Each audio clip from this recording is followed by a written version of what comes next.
नमस्कार, स्वागत है आप सभी का द इकोनॉमिस्ट में। तो कैसे हैं आप सब? आशा करता हूं कि आप सब बढ़िया हैं। तो चलिए शुरुआत करते हैं एक कोट के साथ।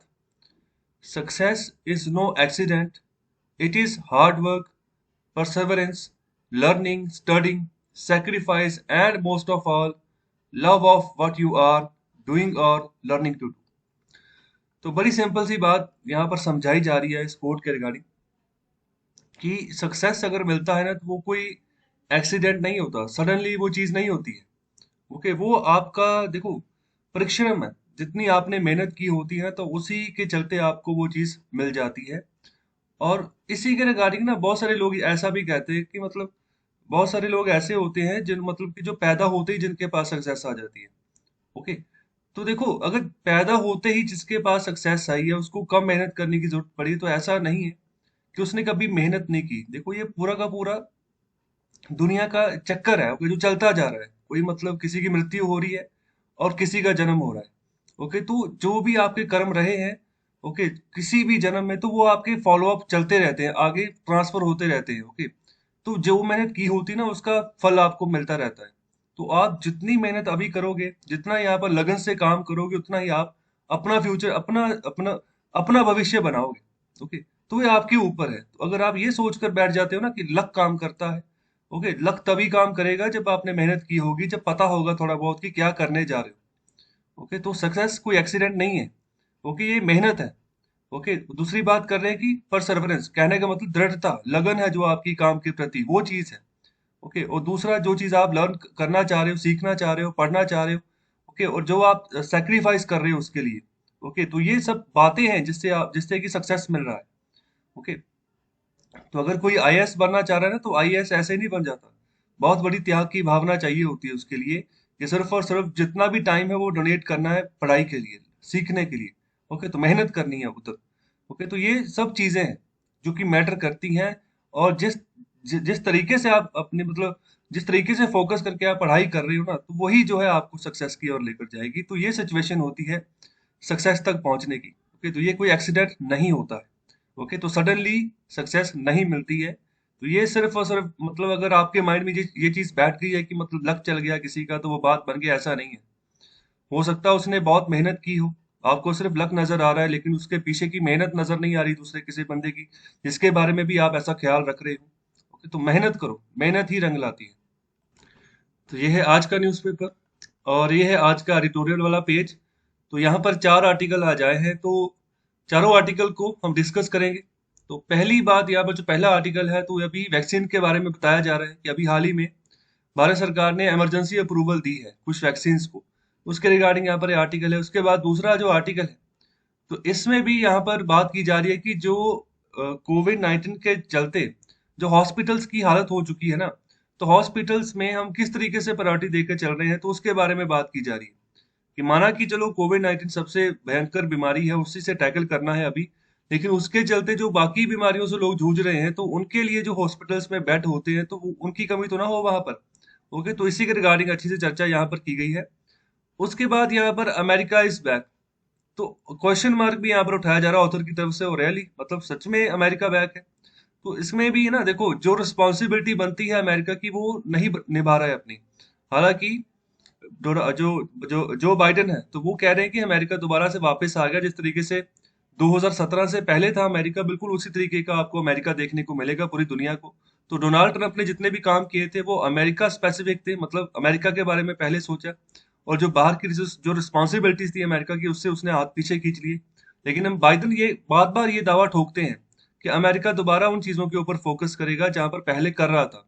ओके, अपनी रिस्पॉन्सिबिलिटी समझेगा अमेरिका। लेकिन कुछ यहाँ पर दायरे हैं जहाँ पर रिस्पॉन्सिबिलिटी नहीं समझ रहा, तो वो कौन से दायरे हैं तो उसके बारे में भी हम यहाँ पर चर्चा करेंगे अच्छे से। ये वाला जो आर्टिकल है ये भी बहुत इंपॉर्टेंट आर्टिकल है, इसको जरूर डिस्कस करना है। ओके, सुनना जरूर है। ये एडिटोरियल नंबर 4 होगा। इसमें बात की जाएगी कि अभी 11 सितंबर 2021 को ना जो जो बाइडेन की सरकार है तो वो अभी क्या करेंगे, अफगानिस्तान में जितने भी इनके ट्रूप्स बचे हैं ना तो उन सबका विड्रॉ कर लेंगे, मतलब निकाल लेंगे।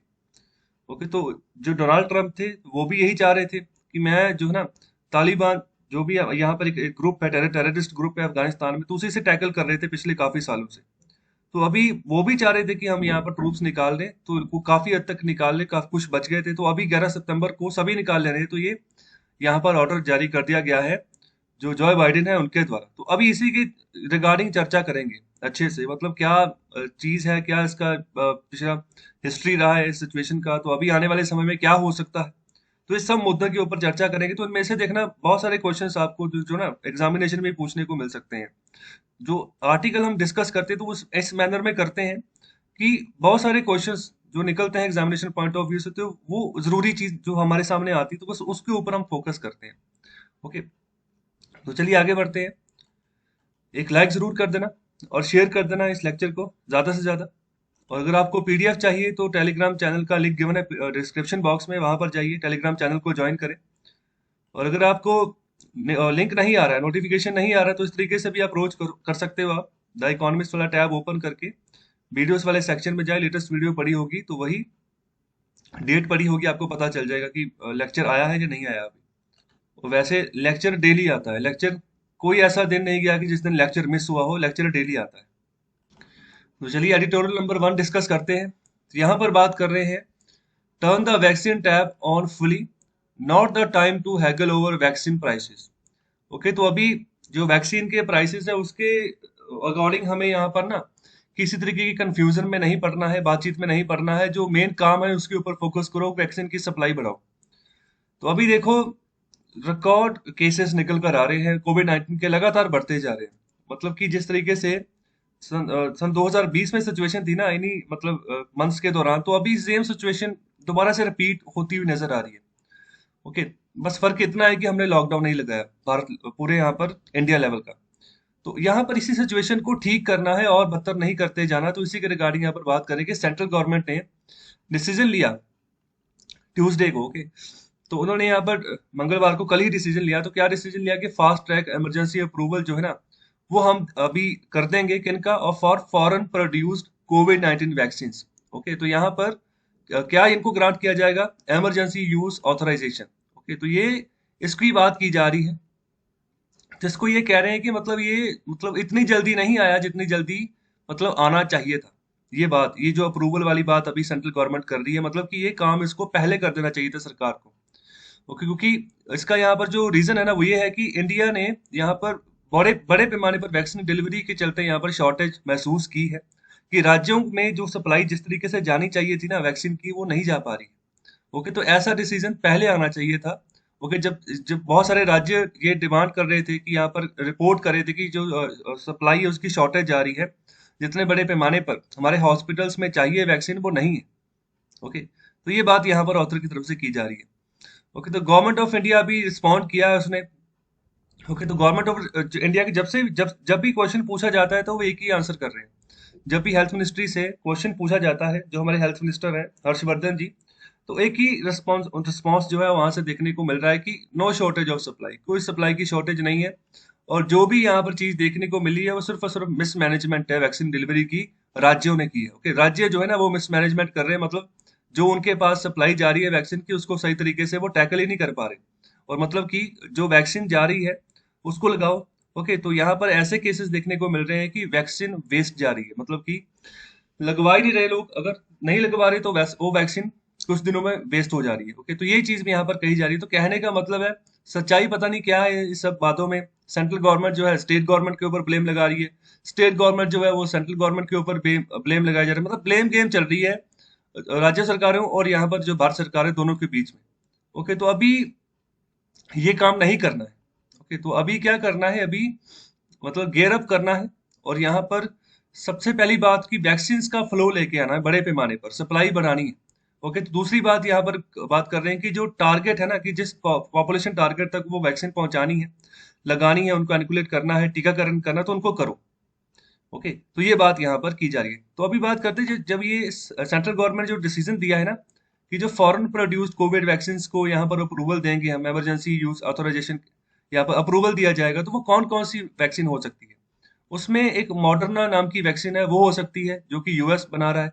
ओके, इसके अलावा एस्ट्राजेनेका वैक्सीन है जो कि यहाँ पर यूके में प्रोड्यूस हो रही है। ओके, तो यहाँ पर वो जो है हम मंगवा सकते हैं। इसके अलावा और भी यूरोपियन यूनियन के मतलब जो देश हैं, तो वहां पर अलग अलग अलग तरीके से वैक्सीन निर्माण की जा रही है, तो वो हम मंगवा सकते हैं। रशिया से हमने एक मंगवाई है स्पुतनिक 5। ओके, तो वो रशिया ने बनाई है, तो वो हम इंपोर्ट करेंगे सीधे, और इंपोर्ट भी करेंगे। और फ्यूचर में उसका फॉर्मूला लेकर हमारे जो यहाँ पर यूनिट्स हैं, मैन्युफैक्चरिंग यूनिट्स हैं, फार्मास्यूटिकल कंपनीज है, तो उनको फॉर्मूला भी देंगे कि मास प्रोडक्शन करें। ओके, तो इस तरीके से ये फॉरेन कंपनीज की अलग अलग जो है ना, फॉरेन कंट्रीज के अलग अलग यहाँ पर वैक्सीन है। तो एक जॉनसन एंड जॉनसन करके भी एक वैक्सीन है, इसको सिंगल शॉट वैक्सीन कहा जा रहा है। तो ये सभी वैक्सीन को अप्रूवल दी गई कि आप हम जो है ना इनको लेंगे और इंडिया में लगाएंगे। तो क्यों ऐसे सीधे बोल दिया गया, क्यों इसका कोई क्लिनिकल ट्रायल क्यों नहीं किया गया? जैसे कि बाकी वैक्सीन का हम क्लिनिकल ट्रायल किया है बकायदा, कोवैक्सीन का हुआ है, कोविशील्ड का हुआ है। ओके, तो 3 फेसेस का क्लिनिकल ट्रायल हुआ है पहले। ओके, पहले उसकी एफिशिएंसी चेक की गई है कि कितनी एफिशिएंट निकल कर आ रही है हमारी भारत की वैक्सीन, फिर उनको जो है ना लगाया जा रहा है। तो अभी सेकंड राउंड चल रहा है वैक्सीन लगाने का देश भर के लोगों को। तो ऐसा क्यों किया गया मतलब डायरेक्ट अप्रूवल क्यों दे दी गई? डायरेक्ट अप्रूवल इसलिए दे दी गई क्योंकि ऑलरेडी उन्होंने अपने क्लिनिकल ट्रायल्स किए हैं अपने अपने देशों में, और ऑलरेडी बहुत बड़े पैमाने पर यूएस भी जो है अपनी वैक्सीन का यहाँ पर टीकाकरण कर चुका है अपनी पॉपुलेशन में, यूके भी कर चुका है, यूरोपियन यूनियन भी कर चुका है, रशिया भी कर रहा है। तो जो ऑलरेडी कर रहे हैं तो वहां पर रिजल्ट आ रहा है, तो हमें फिर दोबारा से क्लिनिकल ट्रायल करने की जरूरत ही नहीं है। ओके, तो सीधे अप्रूवल जो है अभी इनको दी गई है। और आगे क्या बात करें, आगे जो national expert group on vaccine administration for Covid 19 जो है, ओके, तो यहाँ पर नेक वैक भी इसको आप कह सकते हैं, या NEGVAC भी कह सकते हैं। तो अभी 11 अप्रैल को इन्होंने भी कंक्लूड किया। ओके, तो यहाँ पर एक्सपर्ट लोग बैठते हैं, तो वैक्सीन के बारे में जो यहाँ पर बातें रखते हैं, ओके, किस तरीके से वैक्सीन को एडमिनिस्ट्रेट करना है, तो यहाँ पर वो लोग बैठते हैं सभी। ओके, तो अपने सुझाव देते हैं गवर्नमेंट को। तो 11 अप्रैल को इन्होंने भी कंक्लूड किया कि अभी जो समय चल रहा है, तो ये समय ऐसा नहीं है कि हम यहाँ पर जो है ना जितनी भी range of safe vaccine available है ग्लोबल मार्केट में, अभी उनके प्रति हम लापरवाही से काम करें। ओके, तो स्किम्प का मतलब होता है मतलब कि लापरवाही से काम करना। तो अभी ये सिचुएशन नहीं है, बिल्कुल फूक फूक कर कदम हमने रखने हैं। ओके, तो वैक्सीन हम वही उसी को अप्रूवल देंगे, अगर बाहर से आएंगी भी वैक्सीन तो उसको देंगे जिसकी मतलब एफिशिएंसी अच्छी खासी आई है उनके अपने मुल्कों में, और अच्छे खासे रूप से मतलब वो लगे हैं, कोई साइड इफेक्ट देखने को नहीं मिला है। तो अभी अगर बात करें drugs controller general of India की, ओके, तो इसको कब बनाया गया था, इसका आंसर करें कमेंट बॉक्स में। तो drugs controller general of India की बात करें तो इन्होंने भी अपना फैसला दे दिया, ओके, ट्यूसडे को, मंगलवार को, कि वो जो है ना इंपोर्ट करेंगे रशिया की वैक्सीन जिसका नाम है स्पुतनिक 5। ओके, इसको इंपोर्ट करेंगे अभी। तो इसके चलते ऑथर बात करें कि गवर्नमेंट ऑफ इंडिया को अभी जरूरत है कि अपनी भी प्रोडक्शन बढ़ाए। जैसे भारत बायोटेक कोवैक्सीन बना रहा है, तो ये कोवैक्सीन नाम है वैक्सीन का, भारत बायोटेक ये भी प्राइवेट कंपनी है। ओके, और दूसरा है सीरम इंस्टीट्यूट ऑफ इंडिया, तो वो जो वैक्सीन बना रहा है ना उसका नाम कोविशील्ड है, लेकिन ये जो वैक्सीन है ये सीरम इंस्टीट्यूट ऑफ इंडिया की अपनी वैक्सीन नहीं है, अपनी रिसर्च नहीं है। ओके, तो ये ऑक्सफोर्ड यूनिवर्सिटी का ही फॉर्मूला है एस्ट्राजेनेका वैक्सीन वाला, जिसको कि यूके प्रोड्यूस कर रहा है, और इसी फॉर्मूले को सीरम इंस्टीट्यूट ऑफ इंडिया को दिया गया है, तो वो कोविशील्ड के नाम से इसको प्रोड्यूस कर रहा है। तो जब ये प्रोड्यूस कर रहा है ना, तो यही दुनिया का सबसे बड़ा मैन्युफैक्चर बन चुका है, serum institute of India. Okay, vaccine manufacturer यही है दुनिया का सबसे बड़ा। तो सभी सारी दुनिया के जितने भी लोग, जैसे ब्राजील, यूके, फ्रांस, हालांकि उनकी अपनी प्रोडक्शन कैपेसिटी कम है, तो फिर इसलिए वो यहाँ पर सीरम इंस्टीट्यूट ऑफ इंडिया से भी वैक्सीन मंगवा रहे हैं कोविशील्ड नाम की। ओके, अमेरिका भी मंगवा रहा है। तो ऑथर बात कर रहे हैं कि अपनी प्रोडक्शन कैपेसिटी बढ़ाइए। तो हालांकि इन्होंने भी कह दिया है कि अभी सीरम इंस्टीट्यूट ऑफ इंडिया जो है ना ये 100 मिलियन डोजेस बनाएगा एक महीने में, और जो भारत बायोटेक है तो ये भी कोशिश करेगा कि इनकी जो प्रोडक्शन है वो भी 50 से 60 मिलियन पर मंथ के हिसाब से पहुंचे। अभी बहुत कम है, अभी जो सीरम इंस्टीट्यूट ऑफ इंडिया वो 60 मिलियन डोजेस बना रहा है एक महीने में, और जो भारत बायोटेक है वो 20 मिलियन डोजेस बना रहा है एक महीने में। तो ये जो कोवैक्सीन है ये भारत बायोटेक की अपनी रिसर्च है, अपना फॉर्मूला है, और इनके साथ इनकी हेल्प की थी आईसीएमआर ने, Indian council of medical research ने। तो ये अपना फार्मूला के हिसाब से बनाई, इसकी भी 81% एफिशिएंसी आई थी। आगे यहाँ पर बात कर रहे हैं, तो अभी जो बेड है ना हॉस्पिटल्स में वो बढ़ते बढ़ते जा रहे हैं, तो यहाँ पर ज्यादातर गिनती जो है वो कोविड मतलब जो पेशेंट है उनकी है। ओके, तो अभी ये समय नहीं है कि उनको हम जो है बढ़ते प्राइसेस के साथ और ज्यादा तंग करें इन लोगों को। ओके, मतलब कि पहले ही काम वगैरह जो है छिन चुका है लोगों का ज्यादातर बड़े पैमाने पर, धीरे धीरे इकोनॉमी वापस आ रही है पटरी पर, और ऊपर से ही ज्यादा प्राइसेस ऐसे रख दिए जाएंगे तो वो भी सही नहीं रहेगा पेशेंट्स के लिए जो कोविड से जो यहाँ पर लड़ाई लड़ रही है। तो अभी ये समय नहीं है। ओके, तो यहाँ पर आगे बात करें कि वो लोग जो अभी जो इम्पोर्टेड वैक्सीन जो है ना, क्योंकि अगर उनको अफोर्ड कर सकते हैं हायर प्राइस टैग पे, जैसे यहाँ पर बात करें जॉनसन एंड जॉनसन की, ओके, तो महंगी वैक्सीन है ये। उसके अलावा जाइडस कैडिला, तो ये भारत की ही एक कंपनी है, ओके, फार्मास्यूटिकल कंपनी है, जो कि अभी इसका क्लिनिकल ट्रायल चल रहा है। ओके, तो ये 3 डोजेस में अपनी दवाई बना रहे हैं, अपनी वैक्सीन बना रहे हैं। तो बाकी जो है ना, ये वाली जो कोवैक्सीन है और कोविशील्ड, इनके 2 डोजेस लगते हैं। एक लग गया तो 4 से 5 हफ्ते बाद दूसरा डोज लगेगा। ये 3 डोजेस वाली बना रहे हैं। ओके, तो ये थोड़ा सा इनका प्राइस टैग ज्यादा थोड़ा हैवी है। ओके, तो यहाँ पर ऑथर बात कर रहे हैं कि अभी अगर ये सप्लाई दे रहे हैं ना, तो यहाँ पर कोई अड़चन नहीं देनी है इनको। ओके, मतलब जिस तरीके से भी ये सप्लाई दे रहे हैं तो उनको सप्लाई देने दो। हो सकता है अगर खुद से सरकार इनकी मदद, सरकार जो है जिस तरीके से यहाँ पर जैसे दे रही है बेनिफिट कोवैक्सीन को भी और कोविशील्ड को भी, ओके, सरकार खुद से खर्चा कर रही है, मतलब कि एक पैकेज बनाया हुआ सरकार ने, जो कि पैसा देगी सरकार इन दोनों कंपनीज को, और उसके बिहाफ पर जो है ना, यहाँ पर ये जो है वैक्सीन उठा रही है। और अगर प्राइवेट हॉस्पिटल्स में अगर आप लगवा रहे हो वैक्सीन, तो वहां पर 250 रुपए की एक डोज आपको पड़ेगी। ओके, 250 रुपए की। ओके, तो यही बात यहाँ पर कर रहे हैं कि मतलब कि जो अफोर्ड कर सकते हैं उनको जो है प्राइवेट हॉस्पिटल्स में, तो उनको जाने दो वैसे ही सप्लाई को। इसके अलावा जहां पर सरकार ने लगवानी है तो सरकार भी यहाँ पर सपोर्ट करे। तो अभी इमरजेंसी जैसी सिचुएशन है भारत में, ओके, तो यहाँ पर जो प्राइस बाइफरकेशन है ना, तो यहाँ पर वो अगर ऐसे प्राइस बाइफरकेशन हम करते हैं, मतलब प्राइस को तोड़ते हैं, तो यहाँ पर अच्छा रहेगा, फिर सस्ते दामों पर वैक्सीन जो है अवेलेबल होगी उन लोगों के लिए ज्यादातर जिनको सबसे ज्यादा जरूरत है इस समय वैक्सीन की। ओके, तो बिल्कुल यहाँ पर एक कुत्ते की तरह यहाँ पर बात कर रहे हैं कि बिल्कुल मतलब इस तरीके से ध्यान रखकर काम करना है कि यहाँ पर जो वैक्सीन, जिस भी तरीके की वैक्सीन बने, तो यहाँ पर ज्यादातर हमारे लोगों के ही काम आएगी। तो यहाँ पर एक तरीके से की ये रेसिपी है डिजास्टर के लिए। ओके, तो वैक्सीन जितनी भी आ रही है बाहर से, तो उनको अलाउ करें।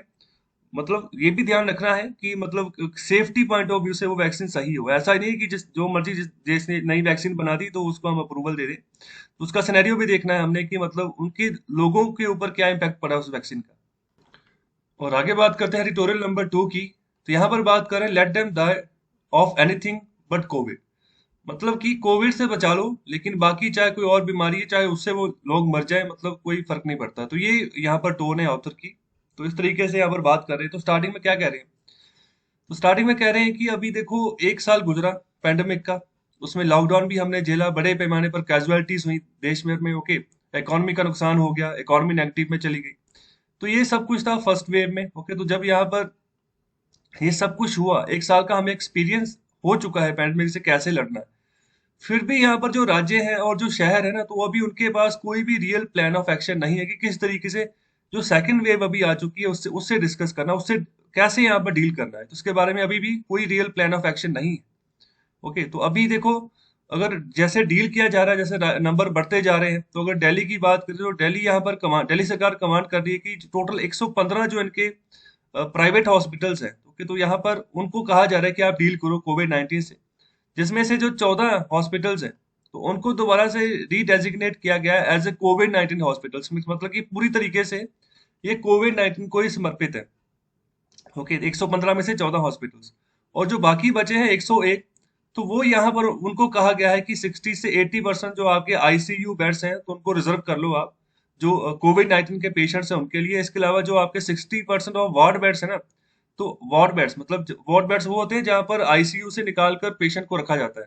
ओके, वो वाले बेड। ओके, तो वो वाले बेड जो है वहां पर कहा जा रहा है कि 60% आप जो है ना, उनको आप रिजर्व कर लो कोविड पेशेंट्स के लिए। आईसीयू का मतलब होता है इंटेंसिव केयर यूनिट। ओके, तो इंटेंसिव केयर यूनिट कहने का मतलब ज्यादातर मतलब ये ऐसा एरिया होता है कि जहाँ पर मतलब किसी को ऐसे अलाउ नहीं किया जाता आने के लिए, तो यहाँ पर ट्रीटमेंट चलता है बकायदा अच्छे से। ओके, जब यहाँ पर कंडीशन सही हो जाती है उस बंदे की, फिर निकाल कर उसको वार्ड बेड के ऊपर शिफ्ट किया जाता है। ओके, तो अभी दिल्ली जैसे काम कर रहा है वैसे ही मुंबई काम कर रहा है। ओके, तो अभी कोविड पेशेंट्स को यहाँ पर उनकी जिंदगी बचानी है।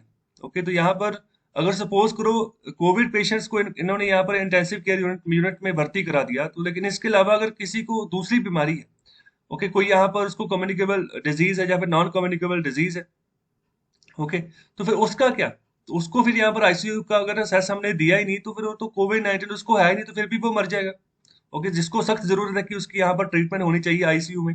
ओके, तो ये सही रास्ता नहीं है पैंडेमिक से लड़ने का। तो ये ऑथर अपनी यहाँ पर सुजेशन दे रही है, ये बात रख रहे हैं ऑथर अपनी। ओके, तो ये सही रास्ता नहीं है कि दूसरों को भगा दो और सिर्फ यहाँ पर फोकस कर दो आप जो कोविड-19 के पेशेंट्स हैं उनको। ओके, तो आगे बात करें कि हम इसमें मतलब ये बिल्कुल गलत नहीं कह सकते कि यहाँ पर कोविड-19 अभी मेजर पब्लिक क्राइसिस है, बिल्कुल मेजर पब्लिक क्राइसिस है। ओके, तो उससे उससे उसके साथ भी हमने डील करना है। ओके, तो अभी जो सेकंड वेव है ना पैंडेमिक का, तो अभी एक्सट्रीमली इन्फेक्शियस है, मतलब पिछले से भी ज्यादा तेजी से यहाँ पर ये फैल रहा है और इन्फेक्शन भी ज्यादा इसका यहाँ पर हो रहा है। ओके, तो मतलब ज्यादा इसका रेट जो है ना ज्यादा फास्टर है, पिछले वाले से भी यहाँ पर ज्यादा तेजी से जा रहा है। दूसरा, इसके वेरिएंट्स भी बहुत निकल कर आ रहे हैं, मतलब कि नए नए वेरिएंट्स देखने को मिल रहे हैं। कोविड-19 का टीका लगने के बाद भी लोगों को कोरोना हो रहा है, तो ये सिचुएशन हो रही है, ये देखो। ओके, तो अभी 1 साल की हमारे यहाँ रिस्ट्रिक्शंस लगी, लॉकडाउन लगे। ओके, और भी बहुत सारी यहाँ पर चेतावनियां दी गई। ओके, तो इसके चलते यहाँ पर ना जो बहुत सारी यहाँ पर मेडिकल कंडीशंस थी जिनको नजरअंदाज किया गया। ओके, जो ट्रीटमेंट्स थे जिनको नजरअंदाज किया गया, जिनके जिनके ऊपर फोकस ही नहीं किया गया। ओके, तो ये सब बातें एक्सेप्टेबल नहीं है, वो भी उस सिचुएशन में जब यहाँ पर कोविड के परस्पेक्टिव की बात आ जाए, कोविड-19 की बात आ जाए। ओके, तो कोविड-19 के चलते इसका मतलब ये निकल रहा है कि मतलब हायर कोमॉर्बिडिटी, मतलब कि जिनको और भी बहुत ज्यादा बीमारियां हैं, कोविड-19 नहीं है, इसके अलावा और सारी बहुत सारी बीमारियां उनको है, जैसे डायबिटीज हो गया, हाइपरटेंशन हो गया, हार्ट के रिलेटेड कोई बीमारी होगी। ओके, तो यहाँ पर दूसरा है लोअर इम्यूनिटी। तो जिनको ज्यादा बीमारियां होंगी तो उनकी इम्यूनिटी के ऊपर भी इम्पैक्ट पड़ता है, क्योंकि दवाइयां ले लेकर ना उनकी अपनी इम्यूनिटी भी वीक हो चुकी होती है, तो दवाइयों के सिर पे वो चल रहे होते हैं वो लोग, जिनको ऐसी बीमारियां पहले से लगी होती हैं। तो जिनकी पहले से इम्यूनिटी वीक है, तो वहां पर अगर कोविड उनको होता तो उनकी तो हालत बिल्कुल खस्ता हो जाएगी। तो ये इस तरह के मेडिकल कंडीशंस थे जिनको की नेग्लेक्ट किया गया पिछले साल। तो इसके अलावा आगे बात कर रहे हैं कि ये भी बात यहाँ पर ना बहुत इंपॉर्टेंट है कि एक हैंडबुक तैयार होती है बकायदा, कि जो भी हम सीखते हैं ना, जब भी यहाँ पर पब्लिक हेल्थ इमरजेंसी की सिचुएशन आ गई, जो कि पिछले साल आई। ओके, अभी चल रही है दोबारा से। तो उससे हमें यहाँ पर ना बहुत सारी चीजें हमें सीखने को मिलती हैं। जैसे फर्स्ट वेव की बात करें कि मतलब किस तरीके से हमें काम करना है, किस किस चीज को पहले प्रायोरिटी देनी, किसको बाद में देनी है। ओके, कौन से पेशेंट को हमें यहाँ पर सबसे पहले उनके ऊपर फोकस करना है कि इनको बीमारी ना हो जाए। ओके, किनको हम यहाँ पर थोड़ा लास्ट में रखें, तो इस तरीके से पूरी स्ट्रेटेजी बनती है, तो हम सीखते हैं। देश के अलग अलग कोने में कैसे काम हुआ, वहां से हमें सीखने को मिलता है। देखो, अभी जब मीटिंग होती है सीएम्स की, तो वो अपने अपने आइडियाज देते हैं, जिस तरीके से वो अपने राज्यों में काम कर रहे होते हैं। तो कई बार ऐसा भी होता है मीटिंग में कि हमारे प्रधानमंत्री कह देते हैं कि मतलब जैसे बात कर लें कि कैप्टन अमरिंदर सिंह की बात करें कि इनका जो यहाँ फॉर्मूला है, तो उसी फॉर्मूले को बाकी सीएम्स को भी कहा जाता है कि आप अडॉप्ट करो। तो ये चीजें होगी, सीखने को मिलता है। ओके, तो ये इसका ना एक हैंडबुक बनता है प्रॉपर। ओके, मतलब कि हैंडबुक जिसमें लिखा जाता है बकायदा कि हमने क्या क्या सीखा और कौन सी सिचुएशन से हमने यहाँ पर लड़ा है। ओके, तो ये बातें अभी तक है, हैंडबुक ये बनी नहीं। ओके, तो यही बात ये कह रहे हैं, ऑथर कह रहे हैं कि ये सब कुछ पिछले साल ही आपको कर लेना चाहिए था। पूरा हैंडबुक का मतलब खाता तैयार करते, पता चलता कि क्या क्या सिचुएशन से आप निपटे हो, क्या क्या आपने फॉर्मूले लगाए हैं, तो किस तरीके से आप आगे बढ़े हो, जो कि अगर फ्यूचर में ऐसी बीमारी आती तो वो आपको आसानी रहे कि क्या स्ट्रेटेजी अपनाकर चलना है। ओके, तो यही बात यहाँ पर एक फेलियर इसको कहा जा रहा है।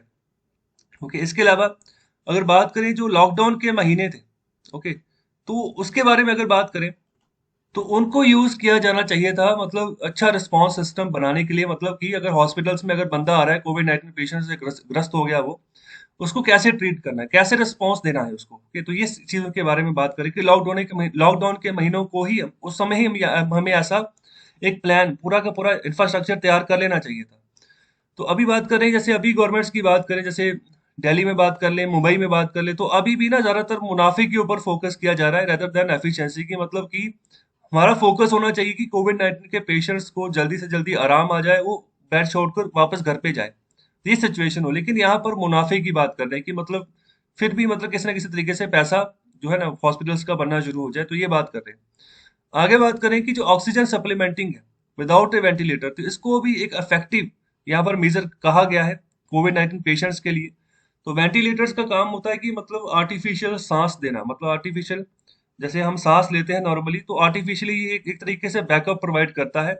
जब इंसान की हालत इतनी कमजोर हो जाती है कि खुद से सांस भी अच्छे से वो नहीं ले पाता, तब लगाते हैं उसको वेंटिलेटर। ओके, तो अभी जब शुरुआत हुई थी ना पैंडेमिक की, तो उस समय वेंटिलेटर्स की बड़ी डिमांड थी।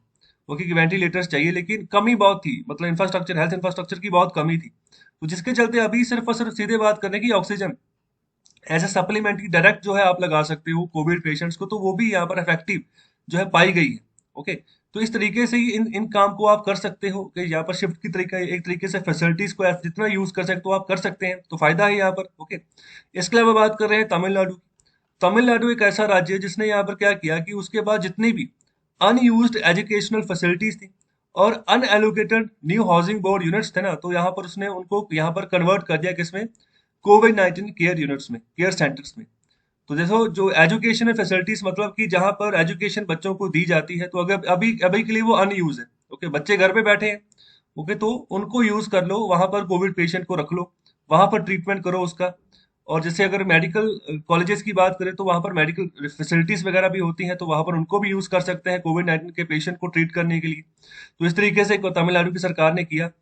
इसके अलावा जो हाउसिंग बोर्ड यूनिट, वही जो घर बनाए, जो सरकार घर बनाती है ना, या फिर जो प्राइवेट में भी जो घर बनते हैं, जो नई हाउसिंग कॉलोनीज बनती हैं, बिल्डिंग्स तैयार होती हैं, तो अभी जिनको एलोकेट नहीं किया, मतलब जिनकी चाबियां, मतलब जो घर, जो फ्लैट्स वगैरह अभी तक बिके नहीं है, तो उनको यूज कर लिया। ओके, तमिलनाडु की सरकार ने कि उनको अभी तक हम यूज करेंगे, जो कोविड 19 के पेशेंट्स हैं तो उनको भर्ती किया जाएगा ऐसे घरों में। ओके, ऐसे जो नए फ्लैट्स बने हैं वहां पर, तो ये यहाँ पर इस तरीके से काम किया तमिलनाडु की सरकार ने, तो इनसे भी हमें कुछ सीखना चाहिए।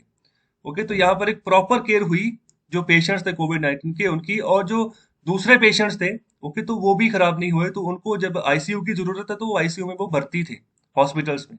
ओके, इस तरीके से यहाँ पर अप्रोच लगाकर चली तमिलनाडु की सरकार, तो हमें भी सीखना चाहिए इनसे।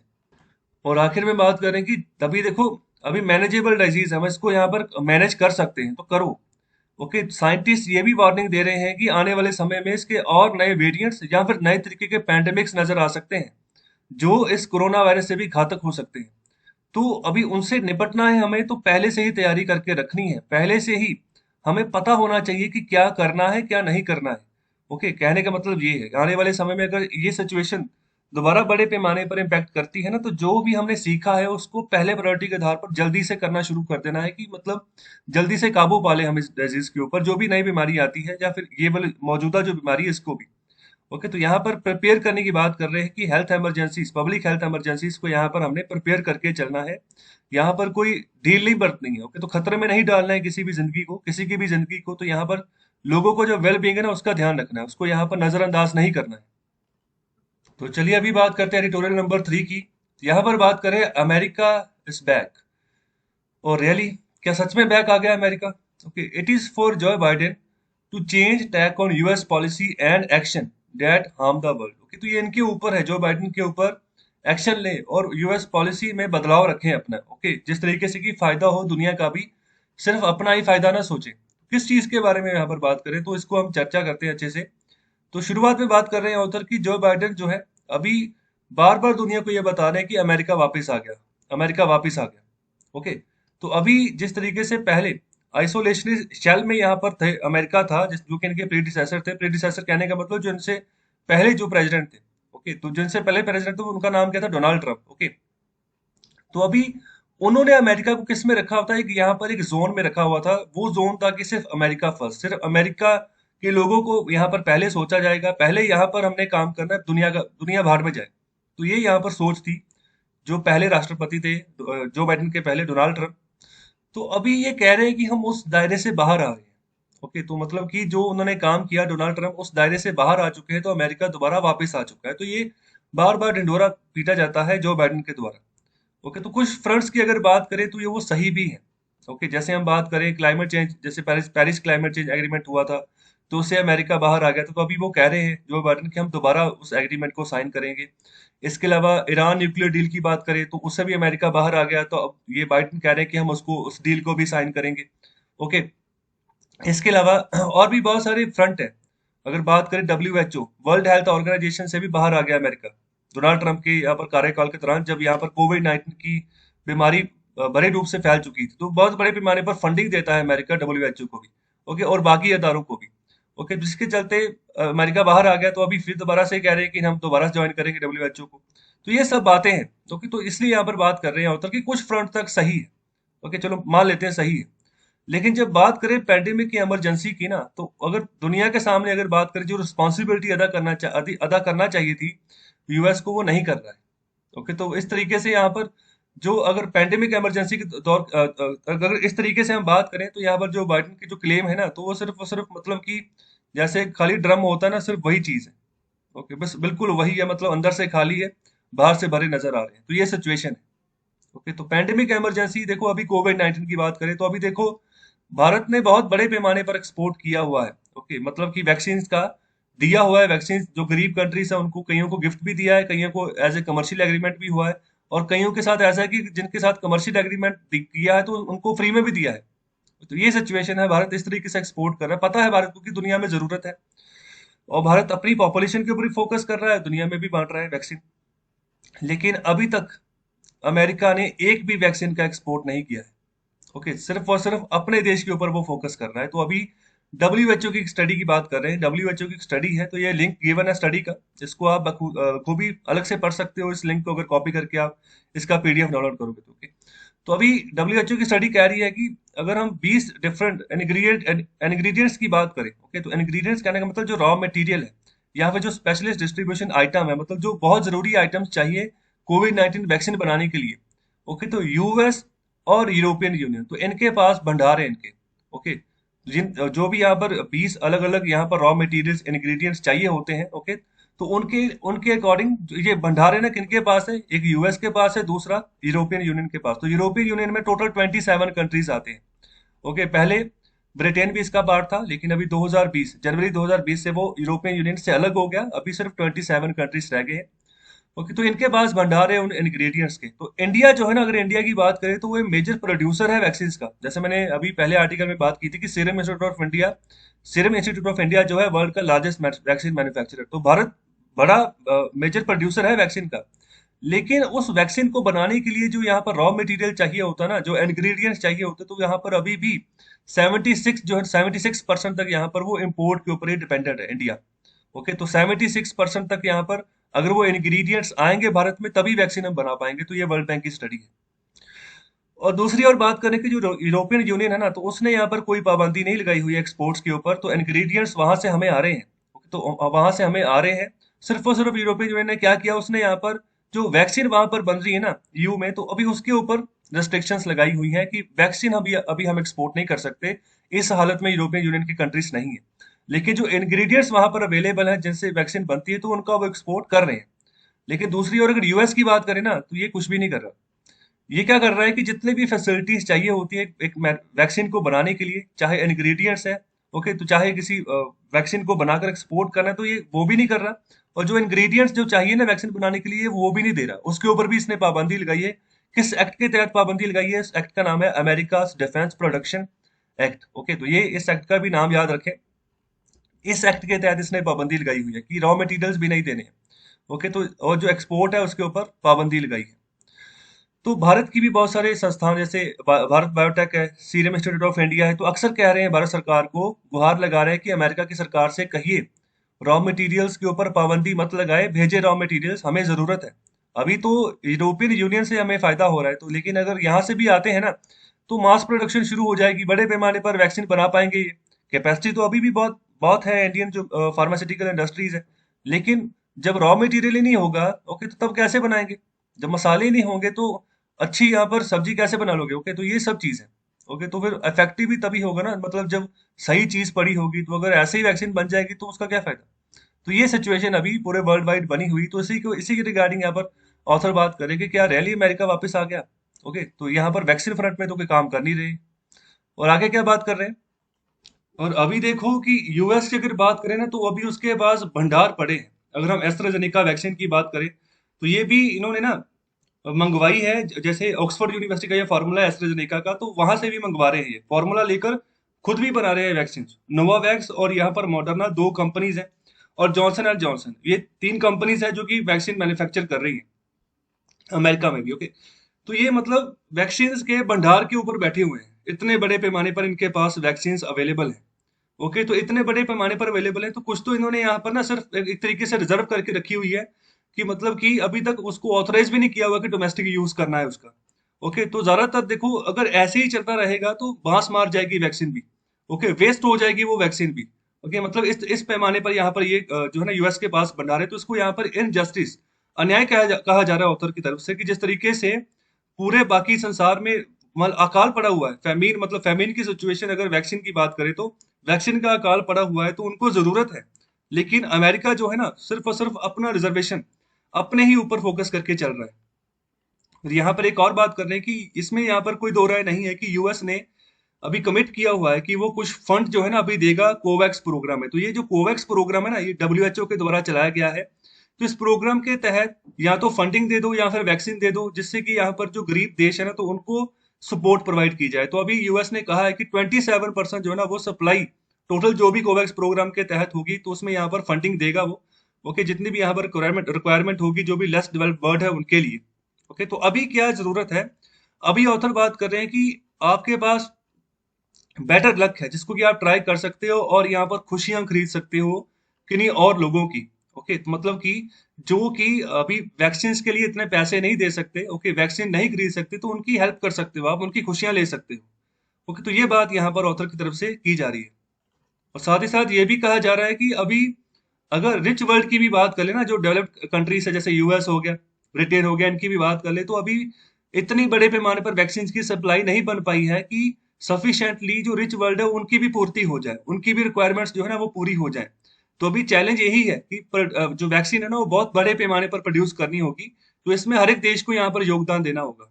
और आगे यहाँ पर बात कर रहे हैं कि जो वैक्सीन प्रोडक्शन होती है ना, तो वो भी यहाँ पर कोई आसान काम नहीं होता, वो एक तरीके से ट्रिकी बिजनेस है। मतलब पैसा लगता है बहुत बड़े पैमाने पर किसी कंपनी का, तो उस कंपनी में भी बहुत बड़े पैमाने पर इन्वेस्टर्स ने इन्वेस्ट किया होता है।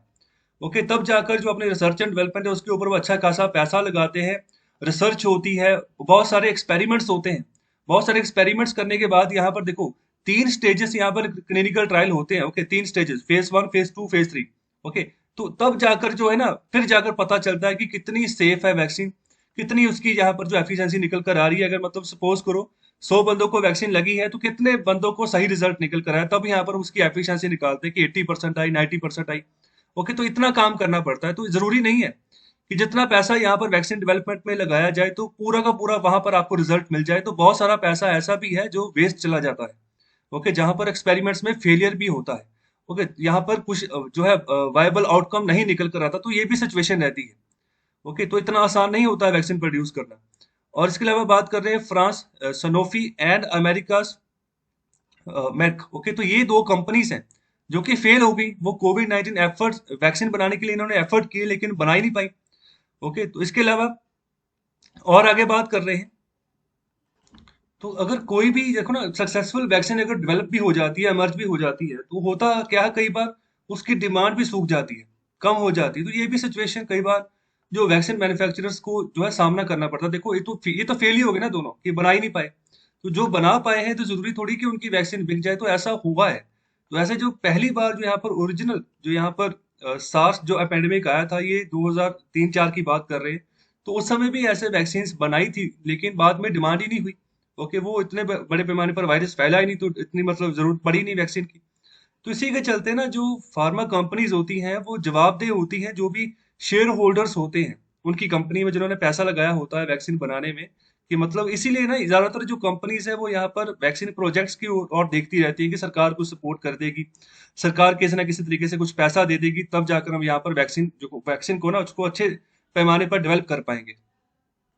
तो अभी भारत में भी देखो, दो कंपनीज बना रही हैं, बढ़ चढ़कर वैक्सीन बनाए जा रहे हैं, तो उनको भारत की सपोर्ट है, सरकार की सपोर्ट है उनको, तभी जो है इतने बड़े पैमाने पर वो बनाई जा रही है। उनको पता है अगर पैसा लगा भी है तो मतलब निकल जाएगा मूल, जिस तरीके से भी यहाँ पर जो पैसा लगा है, जो भी जिस तरीके से भी बना रही है वैक्सीन।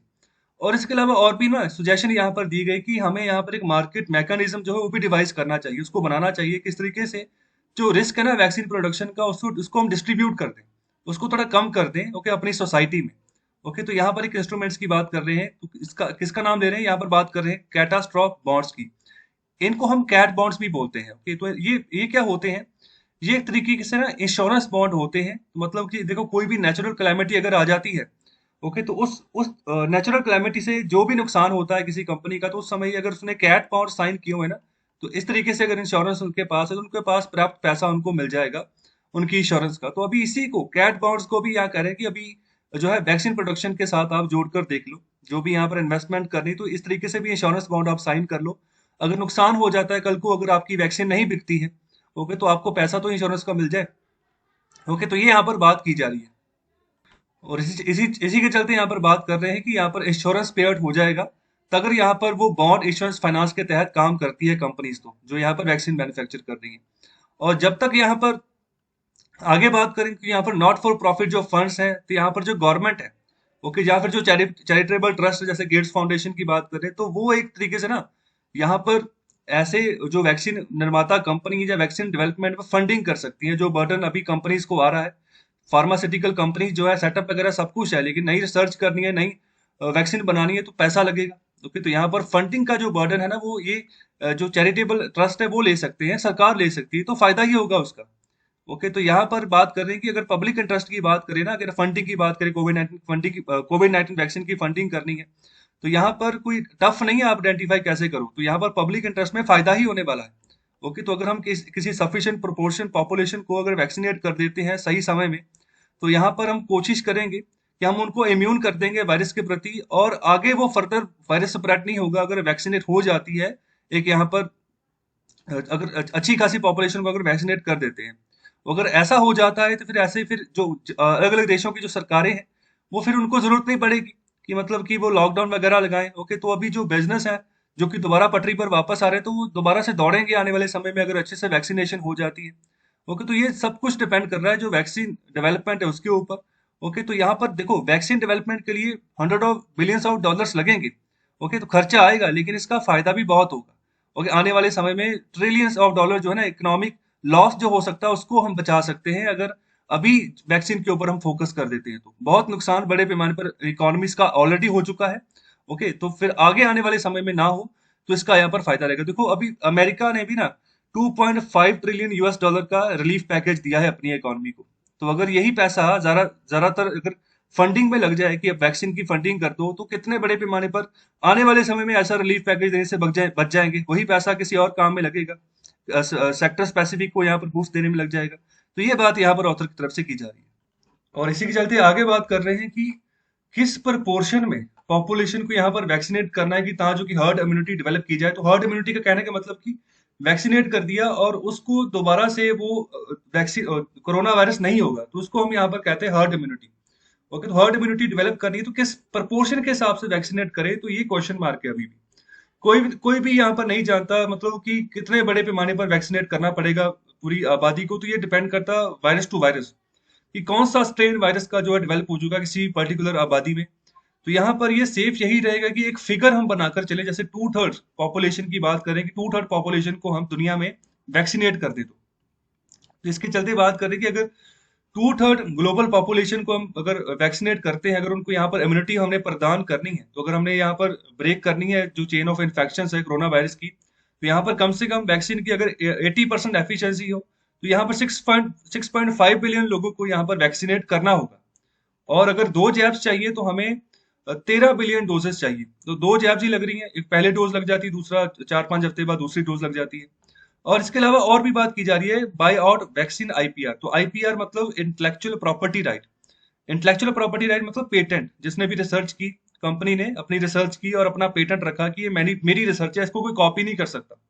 अगर सरकार इसको खरीद लेती है ना उस पर्टिकुलर कंपनी से कि आपकी रिसर्च है, चलो बोलो कितना पैसा चाहिए, पैसा लो और अपना जो आईपीआर वो मुझे बेच दो, फिर सरकार क्या करेगी?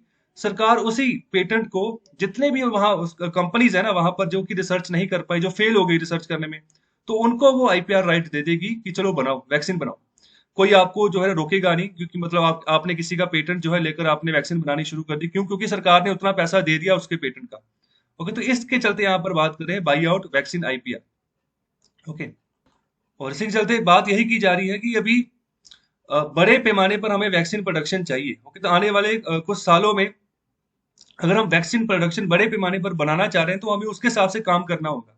ओके, तो इसके चलते जितना हम यहाँ पर वायरस को समय देते जाएंगे ना कि मतलब कि वो अपने आप को बढ़ाता जाए, तो पता नहीं कि क्यों कैसे कैसे वेरिएंट वो बना लेगा आने वाले समय में, किस किस तरीके से यहाँ पर इफेक्ट करना शुरू कर देगा आबादी को। ओके, तो इसी के चलते अभी इंपॉर्टेंट है कि हम वैक्सीन निर्माण के ऊपर फोकस करें, ज्यादा से ज्यादा प्रोडक्शन के ऊपर फोकस करें। देखो, अगर कोई भी अफ्रीकन नेशन की बात करें, अगर उनको यहाँ पर वैक्सीन नहीं मिलती है ना, तो मतलब ये एक तरीके से हमारा मॉरल फेलियर भी होगा, मतलब नैतिक फेलियर भी होगा कि हम वहां पर उनकी हेल्प नहीं कर पाए। और दूसरा, पैंडेमिक को भी एक मौका दे देंगे कि वो वापस आ जाए। ओके, अगर इनसे भी शुरू हो गया दोबारा से, अगर बाकी मुल्कों में फैलना शुरू हो गया, तो बात तो वही आ गई ना। तो इसी के चलते यहाँ पर बात यही है कि वैक्सीनेट करना है, टीकाकरण करना है, रिच वर्ल्ड का भी और यहाँ पर दूसरे जो वर्ल्ड गरीब देश है उनका भी। जिनसे कि मतलब कि वायरस दोबारा फैल सकता है। तो इसीलिए यहाँ पर बाइडेन को क्या कहने की बात सलाह दे रहे हैं ऑथर, कह रहे हैं कि अभी स्केल अप करो वैक्सीन प्रोडक्शन को, और जो रिस्ट्रिक्शन आपने लगाई हुई है, एक्सपोर्ट रिस्ट्रिक्शन जो है उनको बंद करो। जो इंग्रेडिएंट्स की जब हम बात करें, ओके, तो वो भेजो जिन जिन देशों को चाहिए, तो खासतौर पे इंडिया को चाहिए तो भेजो। इसके अलावा जो इंटेलेक्चुअल प्रॉपर्टी राइट है उनको खरीद लो अपने देश में, ताकि जो वैक्सीन कैंडिडेट्स हैं, जो वैक्सीन निर्माता कंपनी है, वो भी बना सके वैक्सीन। ओके, तो ये बात यहाँ पर की जा रही है। ओके, इसके अलावा आगे बात कर रहे हैं कि this is technically superior to waiving IPR at the WTO. तो डब्ल्यूटीओ में, वर्ल्ड ट्रेड ऑर्गेनाइजेशन में भी जाकर जो है ना आईपीआर के रिगार्डिंग वेविंग, उसको वेव करने की यहाँ पर बात रखें।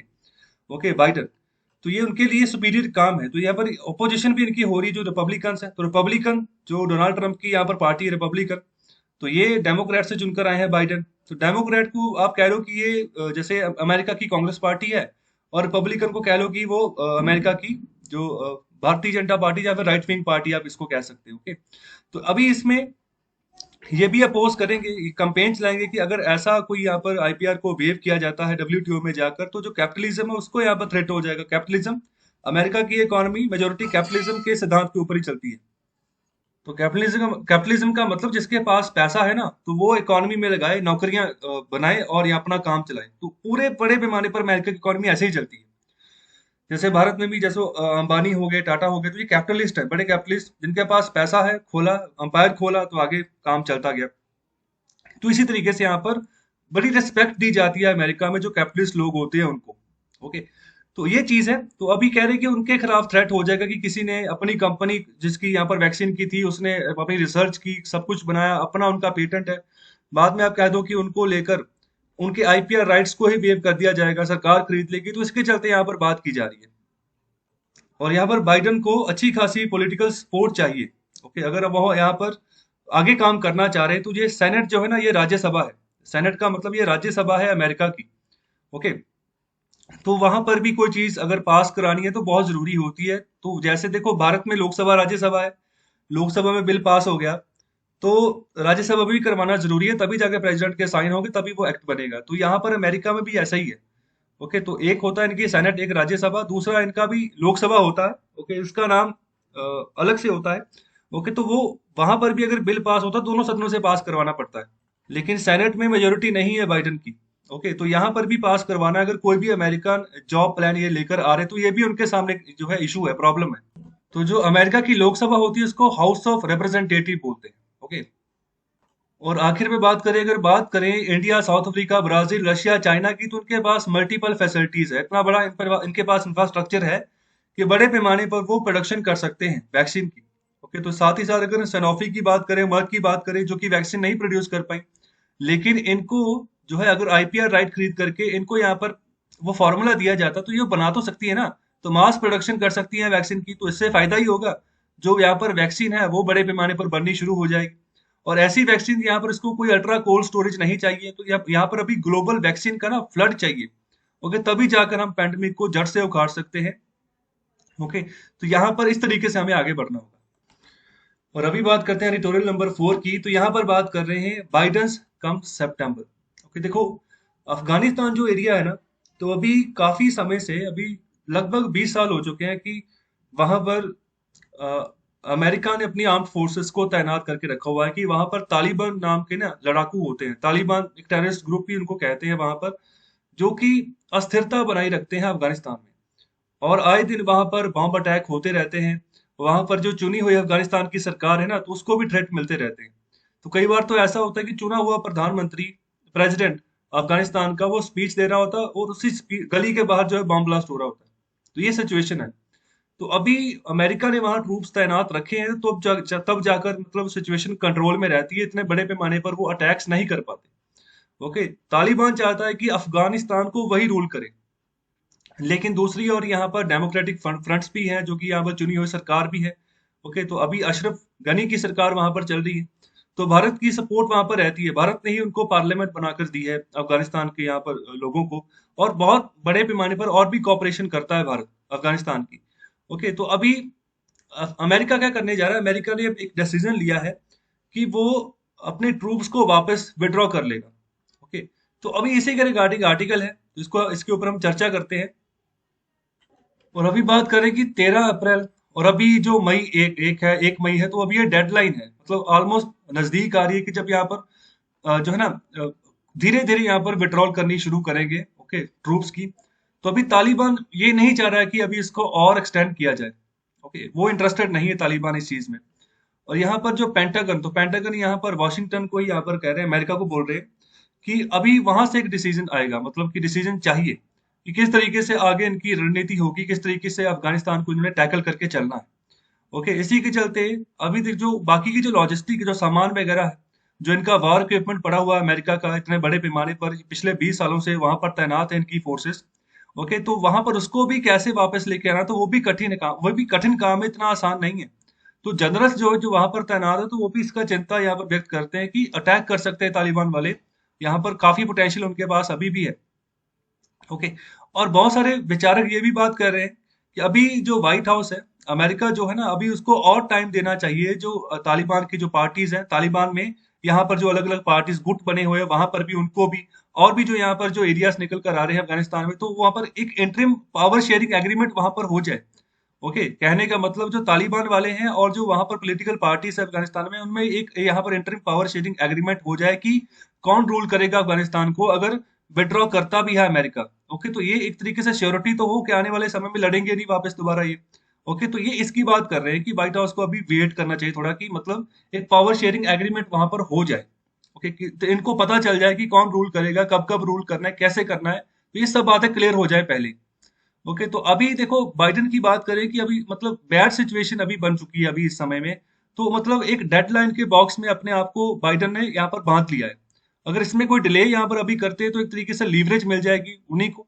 और अभी यहाँ पर बाइडेन यही चाह रहे हैं कि किसी ना किसी तरीके से जो विड्रॉल है ट्रूप्स का, वो जल्दी से जल्दी हो जाए।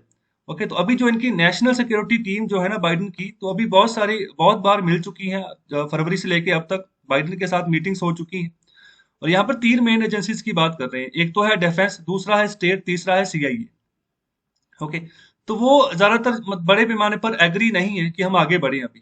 ओके, तो प्रेसिडेंट के ऊपर ये बात छोड़ी हुई। तो अभी अगर सीआईए की बात करें, सेंट्रल इंटेलिजेंस एजेंसी जो है अमेरिका की, तो अभी वो क्या चाह रहे हैं, वो चाह रहे हैं कि अभी यूएस की इन्वॉल्वमेंट कंटिन्यू रहे अफगानिस्तान में, अभी हम इन्वॉल्व करते रहे, मतलब विड्रॉ ना करें अभी।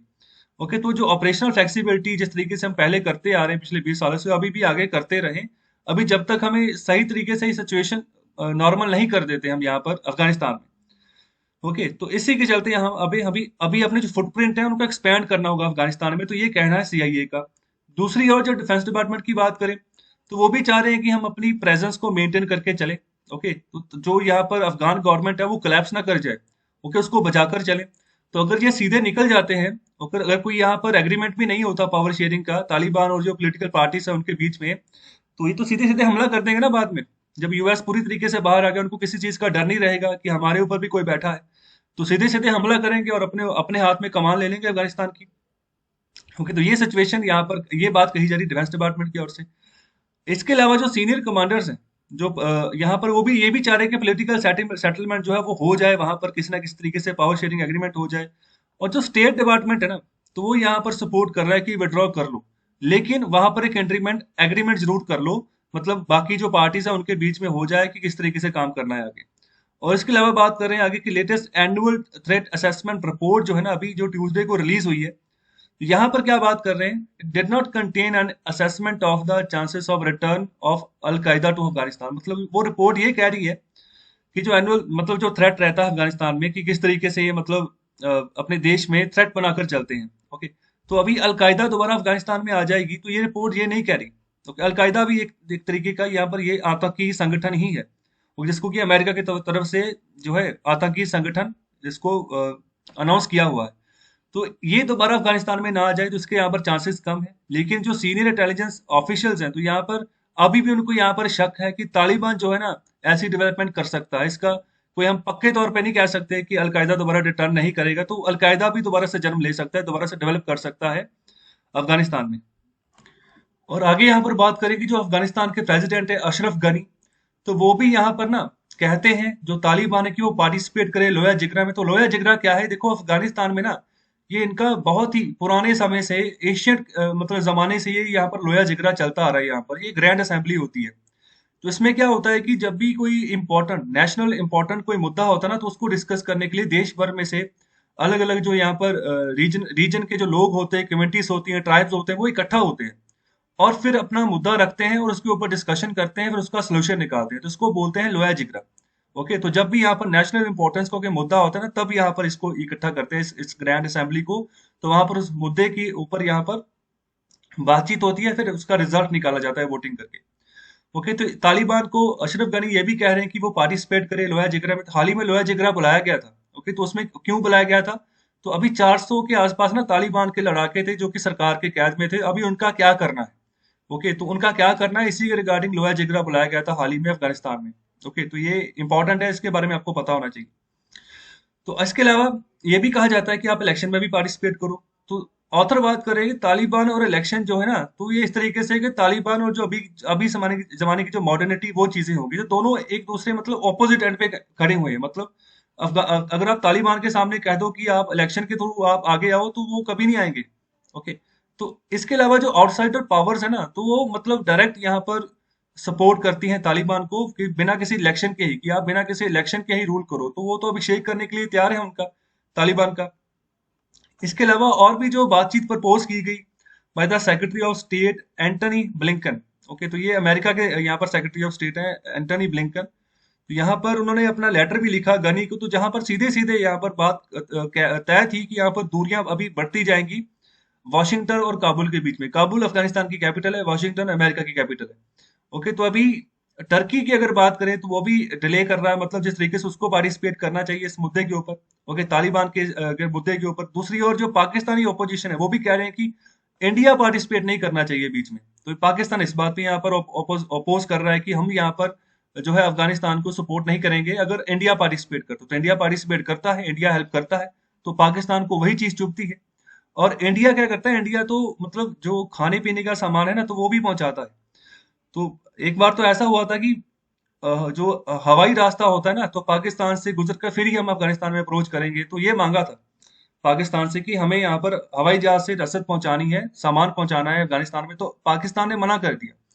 फिर हमने मुंबई वाला पोर्ट था उसको इस्तेमाल किया, बाय शिप के थ्रू हमने शबार पोर्ट पे सामान पहुंचाया, फिर शबार पोर्ट से आगे अफगानिस्तान तक हमने अपना सामान पहुंचाया। तो ये भी एक तरीके से हमने मदद की है अफगानिस्तान की। और अभी बात कर रहे हैं कि अभी ना 11 सितंबर की डेट रखी हुई है कि जब यूएस के ट्रूप्स जो है ना विड्रॉ कर जाएंगे।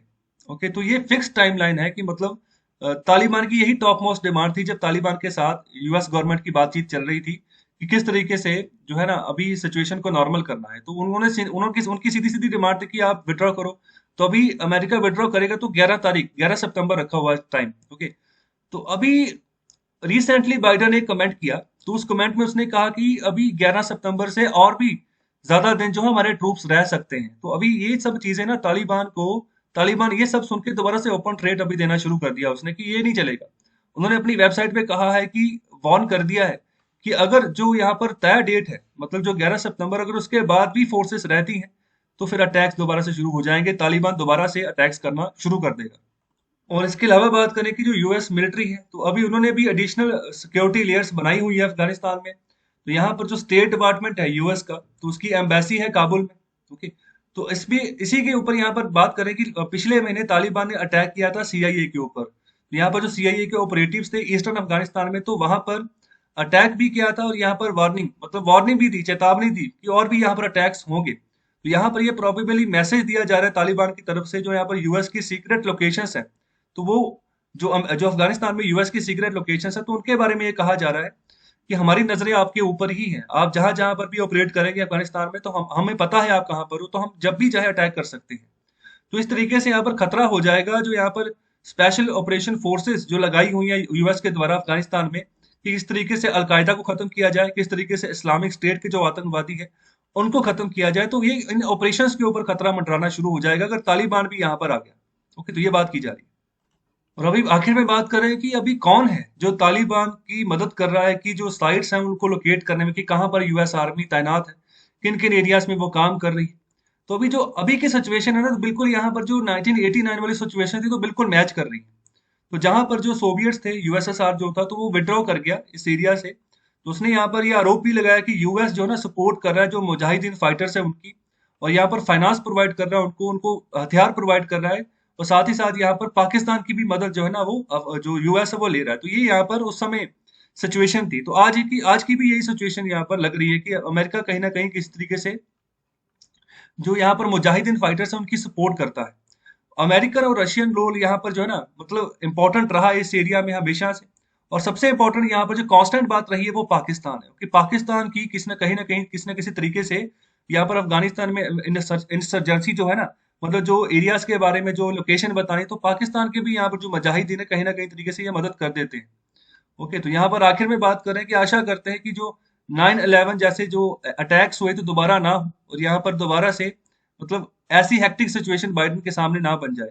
तो 9/11 ये देखो ये सितंबर में, तो ये 11 सितंबर को ना ये 2001 में अटैक हुए थे, जब यहाँ पर दो वर्ल्ड ट्रेड सेंटर्स थे बड़े बड़े जिनको कि जहाज मार के ना गिरा दिया गया। तो ये ओसामा बिन लादेन ने ये करवाया था। ओके, तो बाद में वो पाकिस्तान से ही मिला, पाकिस्तान के एबटाबाद में उसको पाया गया। काफी सालों बाद वहां से रिकवर किया यूएस ने और उसको मारा वहां पर। ओके, तो वो बहुत बड़ा अटैक था यूएस की हिस्ट्री में, जिसके बाद पर बहुत सारी वीजास की पाबंदी लगा दी अमेरिका ने, कि मतलब ऐसे ही आसानी से कोई अमेरिका में नहीं आ सकता। ओके, और बहुत सारे दंगे फसाद भी हुए थे उस समय अमेरिका में, बहुत सारे मुस्लिम्स और सिख लोगों को भी मारा गया था। सिख लोगों को इसलिए मारा गया था, जो वो वहाँ के लोकल लोग थे इसलिए मारा कि उनको क्लैरिटी नहीं थी। ओके, मुस्लिम समझकर उनको मार दिया गया। तो इस तरीके से दंगे बहुत हुए थे उस समय। ओके, तो ये सिचुएशन, ऐसी सिचुएशन दोबारा ना बने, तो ये भी इनके ऊपर है कि प्रेसिडेंट बाइडेन के ऊपर किस तरीके से अप्रोच लगाकर चलना है अफगानिस्तान में। और आगे न्यूज है फ्रंट पेज में, तो यहाँ पर बात कर रहे हैं कि जो रेमिटेंस है ना, तो उसमें फॉल देखने को मिला है 10% का 2 हफ्तों के बीच बीच। तो रेमिटेंस कहने का मतलब है कि जो लोग जैसे महाराष्ट्र में दिल्ली में काम कर रहे हैं ना, तो वो पैसा भेजते हैं अपने घर पे, तो उसको हम बोलते हैं रेमिटेंस। ओके, तो अभी इसमें 10% का फॉल देखने को मिला है। रीजन यहाँ पर अभी दो कंपनीज है जो इस पेमेंट में काम करती है, एक है फिनो पेमेंट, दूसरा है इको इंडिया। तो उन्होंने यहाँ पर डिक्लाइन देखने को मिला रेमिटेंस में। तो रीजन यहाँ पर क्या है, तो यहाँ पर रीजन ये है कि महाराष्ट्र और दिल्ली में ना अभी 10% और दिल्ली में 5% फॉल हुआ है बिजनेस में। ओके, बिजनेस अपॉर्चुनिटी नहीं आगे बढ़ी, काम ही नहीं बढ़ा आगे, तो लोगों के पास अगर काम ही नहीं होगा तो पैसा कैसे भेजेंगे घर पे। ओके, तो ये दोनों कंपनीज, फिनो जो है 3,000 करोड़ की, और जो इको है वो 2,500 करोड़ की, यहाँ पर जो है ना हर मंथ यहाँ पर ये रेमिटेंस पेमेंट करते हैं एक जगह से दूसरी जगह पे। तो महाराष्ट्र जो है ना बिगेस्ट कंट्रीब्यूटर है रेमिटेंस का, इसका 15 से 20% शेयर है बाकी राज्यों के मुकाबले में। ये तो हो गया कि भारत के विद इन रेमिटेंस जा रहा है एक स्टेट से दूसरी स्टेट में। अगर हम बात करें कि पूरी दुनिया में से सबसे ज्यादा रेमिटेंस कौन से देश को आता है, उसका आंसर क्या है, तो सबसे ज्यादा जो रेमिटेंस आता है पूरी दुनिया में वो भारत को ही आता है। ये डाटा, यहाँ पर डाटा देखिए, कहने का मतलब है कि जो दुनिया भर में जो भारतीय लोग काम कर रहे हैं, जो कोई कनाडा में है, कोई यूएई में है, कोई यहाँ पर किसी देश में है, तो वो वहां से भी पैसा भेजते हैं भारत में, तो उसमें भारत टॉप पर है। ओके, तो ये लगातार 2015, 17, 18, 19, 20 लगातार भारत ही टॉप पर है। ओके, लगातार इसमें शेयर बढ़ता जा रहा है। दूसरे नंबर पे ये ज्यादातर चाइना ही रहता है। ओके, तो ये इंपॉर्टेंट बात है, इसको ध्यान रखें। और एक और इम्पोर्टेंट बात है कि कौन से देश में से भारत में सबसे ज्यादा पैसा आता है। ओके, जैसे अभी महाराष्ट्र की बात की ना, महाराष्ट्र से सबसे ज्यादा यहाँ पर कंट्रीब्यूशन होता है रेमिटेंस में, जो कि भारत के बाकी राज्यों में पैसा जाता है। तो इसी चक्कर में इसी तरीके से कौन से देश से सबसे ज्यादा पैसा भारत में आता है, जब हम यहाँ पर कंट्री वाइज रेमिटेंस की बात करें तो सबसे ज्यादा पैसा आता है हमारे यहाँ यूएई से। ओके, उसके बाद है यूएस, उसके बाद है सऊदी अरेबिया, और फिर है कुवैत, फिर है कतर। ओके, तो इन रीजन से इतना पैसा भारत में आता है।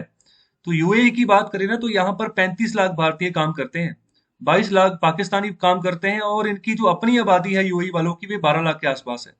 ओके, तो इसीलिए ये सिटीजनशिप नहीं देते हैं किसी भी देश के लोगों को, क्योंकि इनकी अपने नेटिव कम पड़ जाएंगे। अगर बाहर के लोगों को हमने यहाँ पर सिटीजनशिप दे दी, तो बाहर के लोगों को सपोज करो सिटीजनशिप मिल गई ना, तो सबसे लार्जेस्ट कम्युनिटी भारतीय लोगों की बन जाएगी वहां पर, जिनकी आबादी 35 लाख के आसपास है, तो फिर रोल तो उनका हो जाएगा वहां पर।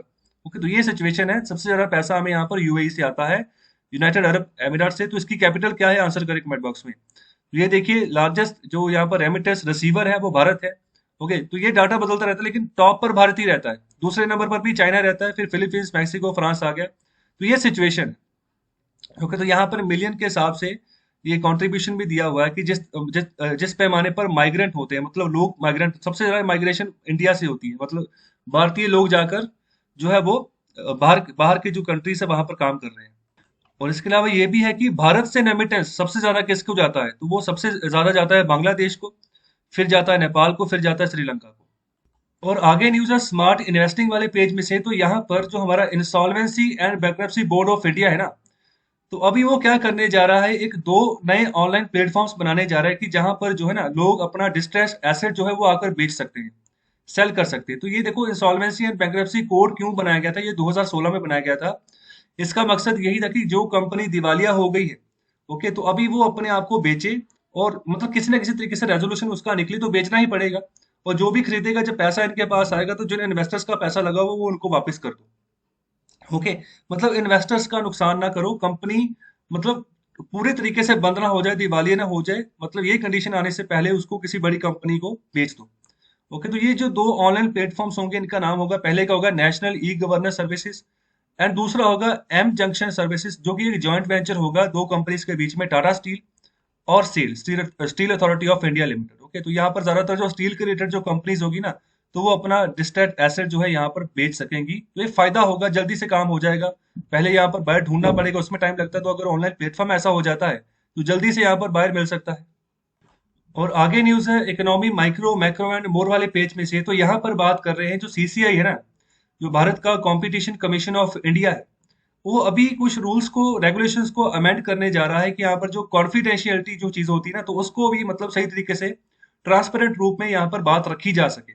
तो सीसीआई का यहाँ पर काम होता है कि कोई भी एंटी ट्रस्ट जो एक्टिविटी होती है उसको रोक लगानी। एंटी ट्रस्ट एक्टिविटी कहने का मतलब कि अगर कोई एक कंपनी ने अपनी सरदारी बना ली है ना मार्केट में, तो उसी कैटेगरी में अगर कोई दूसरी कंपनी आगे पनपना चाहती है तो उसको रोक ना पाए। मतलब ऐसे सर्कमस्टांसेस नई कंपनी के सामने ना बना दिए जाए कि बेचारी आगे ग्रो ही ना कर पाए, और जो पहली से सरदारी बनाकर रख रही है, चल रही है कंपनी, तो उसी की सरदारी रहे। मतलब ऐसी एक्टिविटीज उसके द्वारा ना की जाए, तो इस सबको रेगुलेट करके चलता है कंपटीशन कमीशन ऑफ इंडिया। इसको कब बनाया गया था, आंसर करें कमेंट बॉक्स में। तो अभी ये क्या करेगा, जो कॉन्फिडेंशियलिटी जो रेगुलेशन है ना, कुछ बातें यहाँ पर ना कुछ कंपनीज के बारे में कॉन्फिडेंशियल बातें होती हैं, तो अगर उनका वो नहीं बताई जाती है तो उसमें क्या होता है, फिर जस्टिस मिलने में डिले हो जाता है। ओके, तो सब बातें अगर सामने रखी जाएंगी जो कॉन्फिडेंशियल बातें हैं, तो इससे क्या होगा, जो सेंसिटिव बातें भी अगर, जो कमर्शियली सेंसिटिव इन्फॉर्मेशन अगर वो भी सामने रखी जाती है, तो न्याय जल्दी मिल जाएगा यहाँ पर, अगर कंपटीशन कमीशन ऑफ इंडिया के तहत यहाँ पर ये बात की जा रही है। ओके, तो अगर कोई इसका ब्रीच करता है ना, तो मतलब नहीं मानेगा इस बात को, तो उसको फिर कंपटीशन एक्ट के तहत पेनल्टी भी लगेगी उस कंपनी को। तो ये यहाँ पर प्रपोजल है। ओके, जब ये बना देगा, यहाँ पर अमेंडमेंट कर देगा, तो फिर मैं यहाँ पर दोबारा न्यूज आएगी तो दोबारा मैं आपको बताऊंगा। और जो नेक्स्ट बात है, तो अभी यहाँ पर बात करें कि जो एनरोलमेंट होती है ना, इनफॉर्मल वर्कर स्कीम, ये पेंशन प्लान भारत सरकार के द्वारा ये दिया गया था, जो इनफॉर्मल सेक्टर से जो वर्कर्स निकल कर आते हैं, जिनका कि ऑर्गेनाइज्ड मैनर में कोई लेखा जोखा नहीं होता, लेकिन अगर कोई इनफॉर्मल सेक्टर में काम कर रहा है, तो अगर जैसे कोई दुकान हो गई, ओके, इसके अलावा और भी बहुत सारे सेक्टर्स, मतलब जिसका कोई लेखा जोखा नहीं है, तो वहां उनको भी कोई पेंशन मिले आने वाले समय में, जो उनकी 60 साल से ज्यादा आयु हो जाए। तो अभी उस प्लान में 92% का ड्रॉप देखने को मिला है। तो यहाँ पर 1,30,000 तक की यहाँ पर जो है ना, यहाँ पर इसके मतलब इसकी एनरोलमेंट रह गई है इस प्लान के तहत। तो रीजन क्या है, तो रीजन ये है कि एक तो बड़े पैमाने पर जॉब लॉस हो गया, और जिसके चलते डिस्पोजेबल इनकम जो है लोगों की वो कम हो गई। और दूसरा यहाँ पर बात कर रहे हैं कि जो ये अनऑर्गेनाइज जो वर्कर्स है ना, उनको एनरोल नहीं किया गया है अंडर PMSYM स्कीम। तो ये कौन सी स्कीम है, इसकी फुल फॉर्म मुझे आप बताएं कमेंट बॉक्स में। ओके, तो इसी के चलते आगे बात कर रहे हैं कि दूसरा जो कारण है वो है लो रिटर्न, मतलब कि जो अगर इस पेंशन फंड में इसमें खुद भी है ना थोड़ी बहुत अमाउंट देनी होती है आपको, वो तो वो जो उसके बाद जो रिटर्न आता है ना, तो वो बहुत कम है, अनअट्रैक्टिव, जिसके तहत ये भी एक रीजन है कि लोग यहाँ पर नहीं जा रहे हैं, इस पेंशन प्लान के तहत पैसा इन्वेस्ट नहीं कर रहे हैं। तो एक तो यहाँ पर देखो, जो जब ये 60 साल की आयु हो जाएगी, जो पेंशन मिलेगी ना वो 3,000 रुपए मिलेगी पर महीने के हिसाब से, तो ये तो एक बहुत कम यहाँ पर राशि है। तो ये भी देखो जब 60 साल का होगा तब, मतलब कि ये अभी 2 साल पहले ये स्कीम आई है, तो उसके बाद देखो अगर उस बंदे की आयु अगर 18 साल से 48 ईयर्स के बीच में, तो वही यहाँ पर अप्लाई कर पाएगा, पहली बात तो वो। तो फिर बाद में 60 साल का जब होगा, सपोज करो उससे भी 10-12 साल बाद, तो 3,000 रुपए की वैल्यू क्या रह जाएगी। ओके, तो ये भी एक रीजन है। और दूसरा यहाँ पर बात करें कि barely 1% of the 42 crore unorganised workers part of the scheme, मतलब कि टोटल 42 करोड़ यहाँ पर संख्या है अनऑर्गेनाइज सेक्टर के जो वर्कर्स हैं। तो ये भी एस्टिमेशन है कि 42 करोड़ है, ज्यादा कम कम भी हो सकता है, ज्यादा भी हो सकता है। तो उसमें से सिर्फ 1% लोग हैं जो यहाँ पर इस स्कीम को स्कीम के तहत पैसा दे रहे हो, तो बहुत कम अमाउंट देनी पड़ती है यहाँ पर, इतना ज्यादा अमाउंट नहीं देनी पड़ती है। ओके, तो आप मुझे इसका आंसर बताएं कि PMSYM जो है ना, ये स्कीम की फुल फॉर्म क्या है। और अभी बारी है आज के इकोनॉमिक कंसेप्ट की। तो आज का जो टॉपिक है वो है कंपैरेटिव एडवांटेज। तो इसका क्या मतलब है? तो इसका मतलब है कि यहाँ पर कुछ एक्टिविटीज को आइडेंटिफाई कर लिया जाता है। ओके, तो कुछ यहाँ पर जो किसी इंडिविजुअल के द्वारा की जाए, या फिर किसी कंपनी फर्म के द्वारा की जाए, या किसी देश के द्वारा की जाए ज्यादा एफिशिएंटली, अगर इकट्ठे होकर काम करेंगे तो ज्यादा एफिशिएंटली वो काम कर पाएंगे। तो ऐसे यहाँ पर जो फायदे उठाए जाते हैं इस तरीके से, तो उनको हम यहाँ पर कंपैरेटिव एडवांटेज कहते हैं। तो इस आइडिया को सबसे पहले क्रेडिट किया गया डेविड रिकार्डो के द्वारा। तो उन्होंने यहाँ पर फ्री ट्रेड की यहाँ पर बात की कि आसानी से ट्रेड हो, मतलब कोई टैक्स वगैरह का बर्डन नहीं होगा। तो दो कंट्रीज अगर आपस में ट्रेड करें तो फ्री ट्रेड करें। ओके, एक जगह का जो माल है दूसरी दूसरे देश में पहुंचे, और जो दाम पहले देश में था वही दाम के आसपास दूसरे देश में वहां पर लगे।